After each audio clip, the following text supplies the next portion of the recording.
नमस्कार, आप देख रहे हैं एक्स्ट्रा न्यूज़ इंडिया। मैं हूं आपके साथ अमन वैश। हमारे देश में 33 करोड़ देवी देवताओं को पूजा जाता है, जिनके कई मंदिर भी आपको देश के कोने कोने में मिल जाएंगे।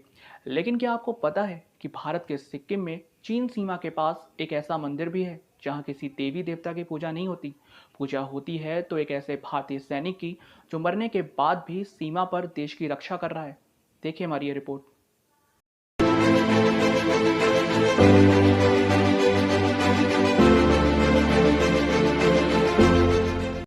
जी हाँ, ये कहानी है पंजाब रेजिमेंट के सिपाही हरभजन सिंह की, जिनको शहीद हुए 55 सालों से ज़्यादा हो गया है। लेकिन कहा जाता है कि उनकी आत्मा आज भी सिक्किम में भारत चीन सीमा पर पेट्रोलिंग करती है। और आज भी जब हमारे देश के सैनिक सीमा पर गश्त करते समय अगर सो जाते हैं तो बाबा हरभजन सिंह की आत्मा उन्हें चाटा मारकर जगा देती है।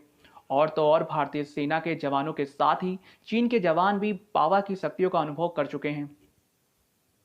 और चीनी सैनिकों की तरफ से भी यही बातें कही जाती कि एक अदृश्य शक्ति सीमा पर पेट्रोलिंग करती दिखाई देती है।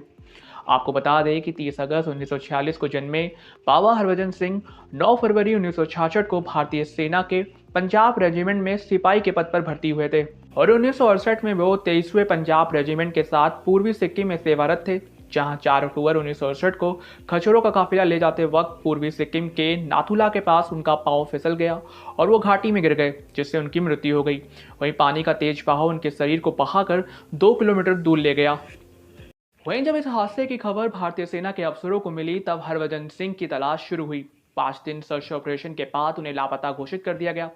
इसके बाद एक दिन उनके एक साथी सिपाही प्रीतम सिंह को सपना आया, जिसमें हरभजन सिंह ने अपनी मौत की जानकारी दी और बताया कि उनका शव कहां पर है। लेकिन सेना के अफसरों को शुरू में इस पर यकीन नहीं हुआ, लेकिन बाद में कुछ अधिकारी प्रीतम की बताई जगह पर गए। वहां उन्हें हरभजन सिंह का मृत शरीर मिला। इसे देख सेना के सभी अफसर हैरान रह गए। उन्होंने प्रीतम सिंह से माफी मांगी और सम्मान से हरभजन सिंह का अंतिम संस्कार कर दिया।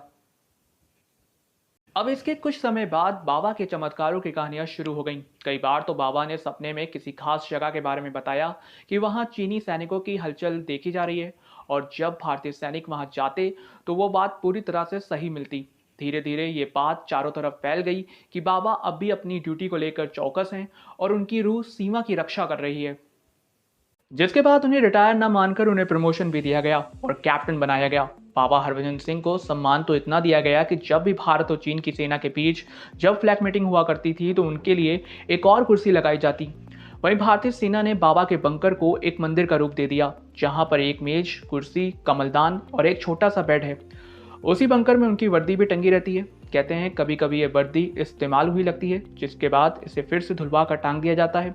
साथ ही हर दिन उनके जूते भी पॉलिश होते हैं। सिपाहियों का कहना है कि रोज उनके जूतों पर कीचड़ लगा हुआ होता है और उनके बिस्तर पर सिलवटें होती हैं।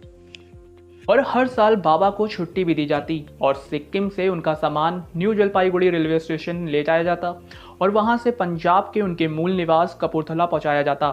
फिर 15 दिन की छुट्टी के बाद फिर वो सामान सिक्किम लाया जाता। वहीं आज बाबा के इस मंदिर पर सेना का पूरी तरह से नियंत्रण है। यहाँ तक कि मंदिर में दर्शन के बाद जब आप बाहर आएंगे तो सेना की वर्दी में ही जवान माथे पर टीका लगाएंगे और प्रसाद भी देंगे।